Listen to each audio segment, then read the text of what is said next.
नमस्कार। मैं Dhananjay Kumar, the public India में आपका स्वागत है। नए साल का दूसरा महीना, दूसरा दिन। कल पहला दिन था, बजट पेश किया गया और शेयर बाजार में हाहाकार मच गया। नए साल पर सर मोदी सरकार जो है झटके पर झटका दे रही है।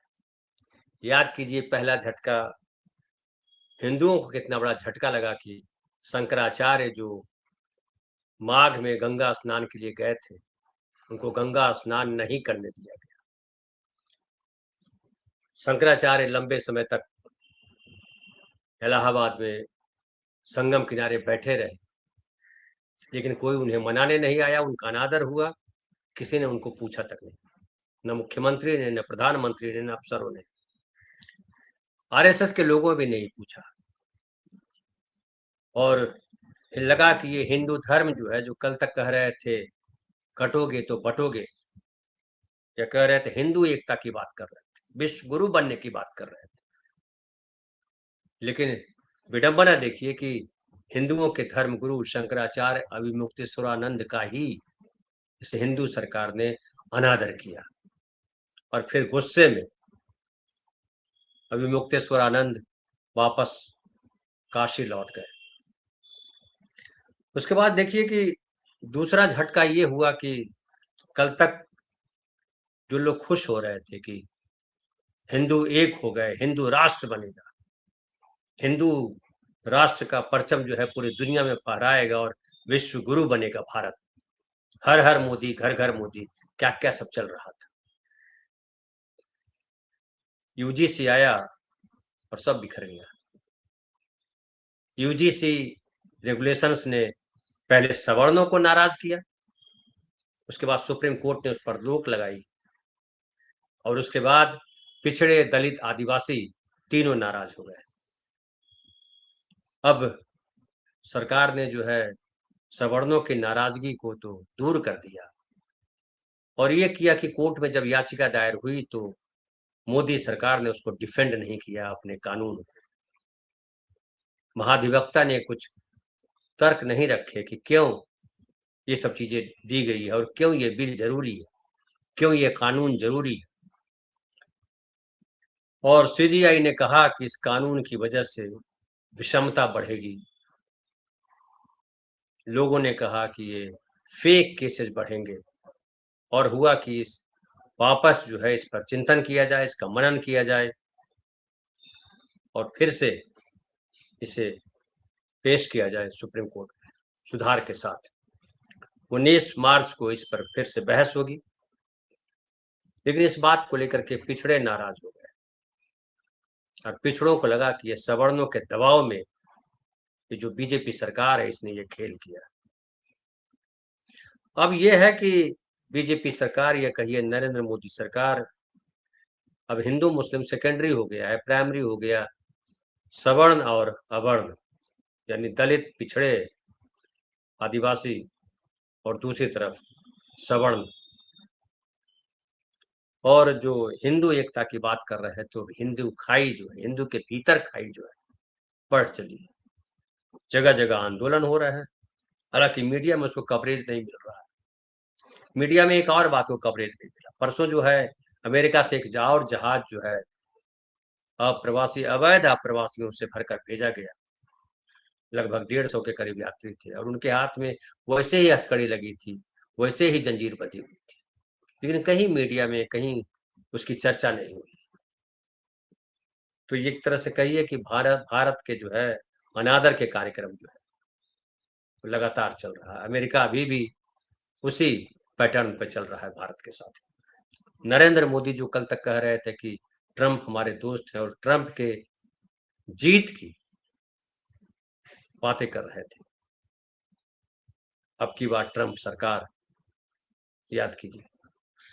और वही ट्रंप जो है भारत को हर मामले में दबाने पे तुले हुए हैं।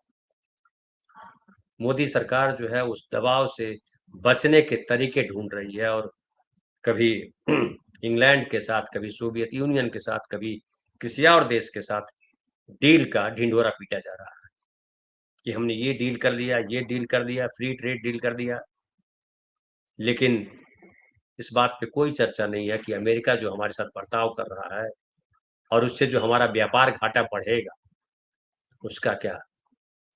आप जानते हैं कि जो हमारा व्यापार है दुनिया के साथ, उसमें अमेरिका ही एकमात्र ऐसा देश है जहां से हम आयात कम करते हैं, निर्यात ज्यादा करते हैं। ये भी आप जानते हैं कि अमेरिका जो है दुनिया का अग्रणी देश है और अमेरिका के साथ लड़ करके रहना आसान काम नहीं। दुनिया का कोई भी देश उनके सीधे सीधे उससे लड़ने की हिम्मत नहीं जुटा पा रहा। और एक और मामला जिसमें अडानी जी फंसे हुए हैं। अब कहा जा रहा है कि अडानी ने जो है एक वहीं के बड़े वकील को हायर किया है अपने आप को बचाने के लिए। तो देश के सबसे बड़े उद्योगपति, व्यापारी अडानी जो है वो अमेरिका के क्लच में फंसे हुए हैं, उनके अमेरिका के कानूनों के तहत। एप्स्टीन फाइल देख लीजिए। एप्स्टीन फाइल में तो कहा जा रहा है कि मोदी जी का नाम भी आ गया और इजराइल में ये भी है कि डांस किया मोदी जी ने। हालांकि मोदी जी बेचारे क्या डांस करेंगे, मोदी जी को डांस आता कहाँ है, बदन हिलाया होगा खुशी में। तो एप्स्टीन फाइल जो है वो भी अमेरिका का जो है दबाव की रणनीति के तहत है। तो कुल मिलाकर के अमेरिका का दबाव लगातार बढ़ता जा रहा है और भारत के पास बचने का कोई कूटनीतिक रास्ता नहीं दिख रहा। इवन यूरोप के साथ जो डील किया गया वो भी कहा तो गया कि फ्री ट्रेड डील है, लेकिन हकीकत ये है कि जो अलग दर्जा था, कम टैरिफ देना पड़ता था, टैरिफ 2.5% के करीब टैरिफ ज्यादा देना पड़ेगा। फिर देखिए जो आज कल जो है सुबह 11 बजे जब पेश करने आई निर्मला सीतारमण बजट, उसके पहले वो गई राष्ट्रपति द्रौपदी मुर्मू के पास, उनके घर गई, उनके आवास पर गई, राष्ट्रपति भवन, और उनको बतलाया कि बजट क्या है, बजट आज पेश कर रहे हैं। ये एक औपचारिकता है। और राष्ट्रपति मुर्मू ने जो है सीतारमण जी को दही और चीनी खिलाई। जब से नरेंद्र मोदी सरकार आई है तब से दही, चीनी, नींबू मिर्ची ये सब होने लगा है। बहरहाल कोई बात नहीं। अब जब अनाउंस कर रही थी बजट, लोगों को उम्मीद थी कि जो इनकम टैक्स का जो स्लैब है उस पर ध्यान दिया जाएगा, और कहा जा रहा था, मीडिया में खुद प्रचारित किया गया कि 13 लाख हो जाएगा, 13 लाख तक फ्री इनकम टैक्स हो जाएगा। लेकिन ऐसा कुछ हुआ नहीं। और सबसे जो भयंकर असर पड़ा है फिलहाल, वो पड़ा शेयर बाजार पर। और समझ लीजिए कि शेयर बाजार में जो है 8 लाख करोड़ रुपए कुछ ही पलों में स्वाहा हो गए। और जो सेंसेक्स है 1546 जब बंद हुआ तो 1546 पॉइंट नीचे चला गया। इतना गिर जाएगा शेयर बाजार किसी ने कल्पना नहीं की थी। और देखिए जो निर्मला सीतारमण जी ने बजट पेश किया है उसमें रक्षा बजट जो है बड़ा रखा है, और रक्षा बजट बढ़ाया गया है, डिफेंस बजट। और कहा जा रहा है कि अब जो डिफेंस बजट जो है वो 15% तक बढ़ाया गया है। लेकिन देखिए इसमें पहले रक्षा बजट जो है 6.81 लाख करोड़ हुआ करता था, जो अब बढ़ाकर 7.85 लाख करोड़ कर दिया गया। मतलब लगभग 1 लाख करोड़ बजट जो है बढ़ाया गया है। और ये माना जा रहा है कि कुल डिफेंस बजट में 15.2% की वृद्धि हुई है। और डिफेंस बजट जो बढ़ने की वजह है उसका ये है कि हथियारों की खरीद की जाएगी, उसके आधुनिकीकरण पर और खर्च किया जाएगा। पिछली बार जो है अधिकार की खरीदी और आधुनिकीकरण पे पिछले साल 1.80 लाख यानी लगभग 2.25 लाख करोड़ रुपया खर्च किया गया था, जो इस बार 2.25 लाख करोड़ के आसपास खर्च किया जाएगा। और ये 22% की बढ़ोतरी की जाएगी। लेकिन जो सरकारी डिफेंस कंपनी है BDL, उसके शेयर बुरी तरह गिरे। हालांकि उसके पीछे वजह ये रही कि बड़ा घाटा हुआ है कंपनी को, और BDL के शेयर जो है 154 रुपए गिरे, 10% के करीब जो है गिरे। और शेयर बाजार में हर क्षेत्र में गिरावट आई। थोड़ा सा हालांकि संभालने का प्रयास किया IT सेक्टर ने, लेकिन IT सेक्टर के अलावा तमाम सेक्टर रेड निशान में घूमते रहे। इवन जो अंबानी जी का है रिलायंस, रिलायंस भी बुरी तरह गिरा, और रिलायंस देखिए 3.47% गिरा। पिछले दिनों से लगातार गिर रहा, और अब शेयर जो है 1347 रुपए पे आ गया है। 1500 के ऊपर था, 1547, 1500 समझिए। कुछ दिनों में, पिछले कुछ दिनों में 200 के करीब, 200 रुपए के करीब शेयर गिरा है। तो जिस तरह के किसी बजट आया है, उसका रिएक्शन बाजार में ये हाल है। नरेंद्र मोदी से जो है वो, चाहे किसान हो, हालांकि किसानों के जो सम्मान निधि है उसको बढ़ाए जाने की बात की है, और उनका सम्मान निधि भी बढ़ाया जाएगा, लेकिन किसान हो, मजदूर हो, छात्र हो, व्यापारी हो, अब जो है सब परेशान है। किसी के लिए कोई राहत इस बजट में नहीं आई। और देखिए, निर्मला सीतारमन जी ने कुछ हाईलाइट पॉइंट्स कहे हैं जो मैं आपके सामने रखना चाहता हूँ। उन्होंने कहा कि हमारा पहला कर्तव्य है कि अर्थव्यवस्था को तेजी से बढ़ाएं। अर्थव्यवस्था कितनी तेजी से बढ़ रही है ये पता लग जाता है जब हमारा रुपया लगातार गिरता जा रहा है। और इन्होंने कहा कि प्रधानमंत्री मोदी का फोकस पिछड़ों और वंचितों को आगे लाने का। आगे कैसे लाएंगे? महंगाई बढ़ा देंगे तब आगे लाएंगे, उनके घर को इलीगल करके तोड़ देंगे उसके बाद आगे आएंगे, उनके बच्चों की पढ़ाई के लिए जो स्कूल कॉलेज है वो और महंगे हो जाएंगे, उससे पिछड़े दलित आगे आ जाएंगे, वंचित आगे आ जाएंगे। ये समाज में जो बढ़ रहा है, हिंदू मुसलमान और अगड़ों पिछड़ों के बीच जो खाई बढ़ रही है, जो न्याय व्यवस्था और कानून व्यवस्था चौपट हो रही है, क्या उससे पिछड़े और वंचित आगे आएंगे? ये बड़ा सवाल है। फिर कहा कि उनका मकसद है लोगों की उम्मीदों को पूरा करना, उन्हें देश के विकास में भागीदार बनाना। रोजगार के अवसर लगातार घटते जा रहे हैं, लेकिन वादे जो है बढ़ते जा रहे हैं। और उन्होंने कहा कि ये जो मैन्युफैक्चरिंग हब है, मैन्युफैक्चरिंग सेक्टर है, उस पर विशेष फोकस कर रहे हैं, और हमारी कोशिश है कि MSME को मजबूत करें।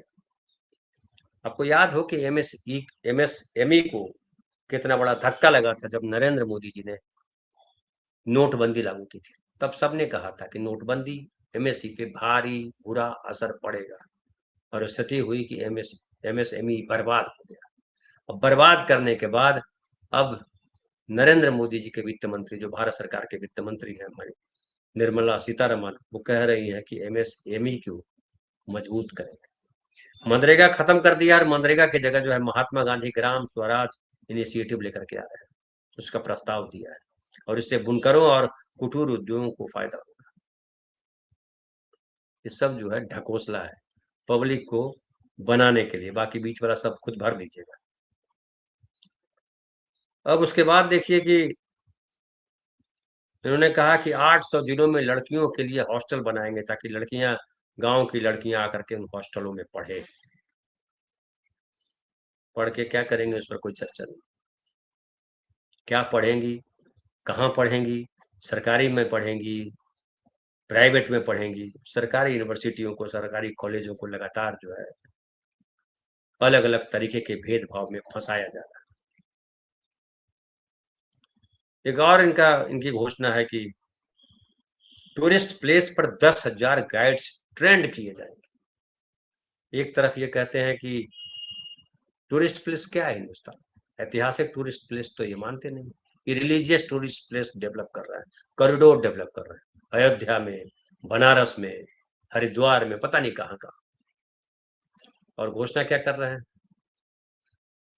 कि उन जगहों पर गैर हिंदू नहीं आएंगे। तो गैर हिंदू नहीं आएंगे तो टूरिस्ट कैसे डेवलप होगा? भारत के लोग दौड़ेंगे वहां, या विदेश के लोग आएंगे घूमने के लिए, जो भारतीय है, जो हिंदू है, वही केवल आएंगे। और उनको जो गाइड को ट्रेंड किया जाएगा, वो क्या ट्रेंड किया जाएगा? वही कथा सुनाने के लिए बताएंगे, कहानियां सुनाएंगे, झूठी सच्ची कहानियां। और एक और महत्वपूर्ण देखिए कि है कि विदेश में पढ़ाई और इलाज 2026-27 में विदेश पैसा भेजने पर लगने वाले टीसीएस को कम करने का ऐलान किया गया। अब तक जो है 10,000 से ज्यादा भेजे गए तो टीसीएस 5% से घटाकर 2% कर दिया गया। मतलब ये कहा जा रहा है कि आप यहाँ से जाइए, बाहर इलाज कराइए, बाहर पढ़ाई करिए, हम जो है आपको बढ़िया इलाज, बढ़िया पढ़ाई नहीं दे सकेंगे। इसका मतलब तो यही हुआ ना कि देश का पैसा बाहर जाए। तो देश का पैसा बाहर जाएगा और पढ़ाई और इलाज के लिए, जबकि भारतवर्ष के भीतर इन दोनों शिक्षा को और हेल्थ सेक्टर को मजबूत किए जाने की जरूरत थी। लेकिन बड़ी निराशाजनक बजट है और निराशाजनक सरकार है। अब मुझे नहीं लगता है मोदी सरकार कुछ ऐसा करने में कामयाब होगी जो देश को इस दलदल से, जो संकट में फंसा हुआ देश है कि विदेशों में हमारा नाम खराब हुआ, हमारे व्यापारियों की दुनिया गड़बड़ाई, उनका व्यापार करना बड़ा मुश्किल हुआ। भारत के भीतर अडानी जी को जिस तरह से फैलाया गया है और दूसरे को जिस तरह से income tax, CD, ED, CBI का भय दिखा करके माहौल बिगाड़ा गया, जिस तरह से लगातार निवेशक भागे हैं यहाँ पे, क्योंकि यहाँ पे अस्थिरता बढ़ी है और वित्तीय अस्थिरता बुरी तरह बढ़ी है।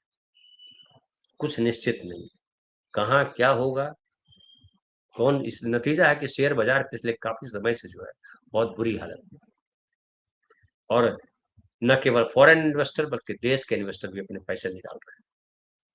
लोग जो है सोने चांदी की तरफ दौड़ रहे थे, इसलिए 2-3 दिनों में सोने चांदी के रेट भी बुरी तरह गिरे।